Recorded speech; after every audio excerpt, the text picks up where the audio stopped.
Lord, sana naman lumabas. So ayun, hindi na natin patatagalin pa. Ipapakita ko na sa inyo kung paano nga ba gawin yung puppy na nagpo-poop na yan. So ang tawag natin doon ay puppy poop cake. So bahala na kayo kung ano gusto nyo itawag. Dito guys, gagamit tayo ng board. So nilagyan lang natin ng aluminum foil. And then lalagyan natin ng pinakapaa. So gamit tayo ng sagu straw. Bahala kayo kung ano yung gagamitin nyo dyan.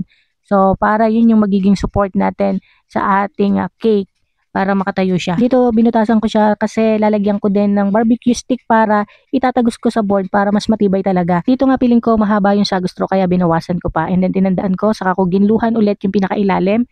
And then nung natuyo na siya, nilagyan ko siya ng barbecue stick. Ayan, tinagos ko sa board para yung support niya is matibay. So ganyan dapat yung kalabasan niyan. And then after nun ay maggagawa naman tayo ng magsisilbi nating poop. So bahala na kayong magtimpla, depende sa inyo kung anong kulay yung poop na gagawin nyo. And then ito guys, pwede nyo siyang pang gender reveal. So blue and pink ay okay din. At dito nilagyan ko pa ng tubig para lumabnaw at mas mabilis lumabas. Kaya lang feeling ko na sobra yata sa labnaw. So tingnan natin. And then ayan, nakita nyo, gagamit tayo dito ng lobo, yung maliit na lobo lang. Tapos binuhol ko pa ulit sa pinakbuntot. And saka na natin guys, punuin yung pinakalobo. Ayan, nabutas tuloy. So ayan, ulit tayo, buhol sa dulo. And then pupunuin natin, siksik talaga guys. Ubusin nyo yung icing, kailangan maramdaman nyo yung pressure. Ayan, so ganyan dapat. And then dito naman tayo sa fireworks candle or fountain candle, kung ano man yan. And then ikat nyo siya, yung dulo lang, yung makukuha nyo lang yung pinaka-powder. Kasi guys, meron tong matigas sa gitna, yun yung parang pinakaharang niya. Ayan, so dapat yung ganyan lang. Ayan, tingnan nyo, matigas kasi guys yung part na yun. Kaya hindi pwede yun, hindi lalabas yung pinaka-poop natin doon.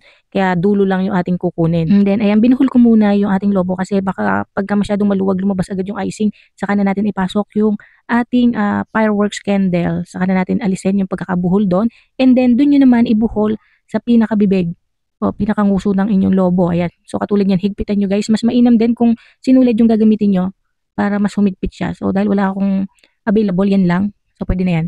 And then, dito na tayo sa ating cake. Ang kailangan natin dito guys ay dalawang size ng cake. 6 inches and bento size. Itong ginamit ko naman 7 inches is okay din. May natira kasi kung 7 inches na cake.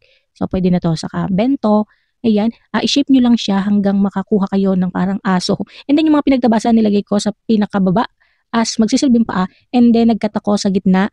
Doon ko naman ilalagay yung lobo na may icing. So, kung mas malaki yung lobo na gagamitin nyo, mas lakihan nyo lang yung pagkat. So, para lang kayong gumagawa ng money cake. And then, dahan-dahan nyo nang ipatong yung mga susunod pang cake nyo. Mas maganda siguro kung ang gagamitin nyo sa mga ganito ay chiffon cake para mas magaan. Since wala akong hindi available yun sa akin, ito na lang moist cake. Medyo mabigat nga lang. And then, saka nyo na icingan. So, sa pag-icing naman guys ay tansyahin nyo na kung paano nyo siya masya-shape ng parang aso. So, sa una parang kahirap pero hagod-hagurin nyo lang, magiging aso din yan.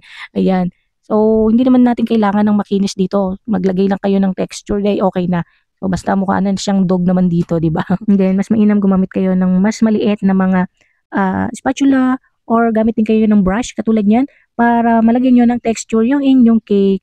Yan, so, di ba? Wala namang kahirap-hirap sa pagpapakinis kasi din nyo kailangan yun. And then, guys, pwede din kayo gumamit dito ng grass tip kung gusto nyo yung inyong dog ay yung mabalbon. Ayan, so, malapit na to guys, matapos konti na lang. Ayan, hagod-hagod lang tayo. And then, lalagyan na natin ng muka. Saka nilagyan ko ng black yung isang tenga niyan para mukha naman si Cholo. And then, nag-airbrush lang ako ng konting brown. So, eto na guys. Kita nyo naman ang aking audience. Buong pamilya talaga para masaksihan ang ating ginawang puppy poop cake. Ito na siya.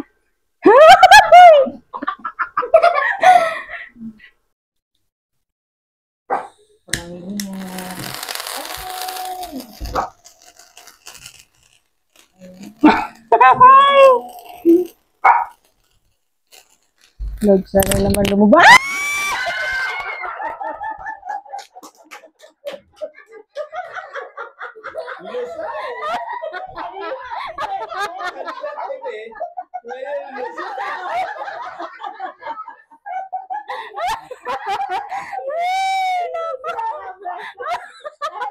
Yung nagulat na. Yung nagulat. So, tingnan nyo guys. Lapit mo. Pasintabi po sa mga kumakain.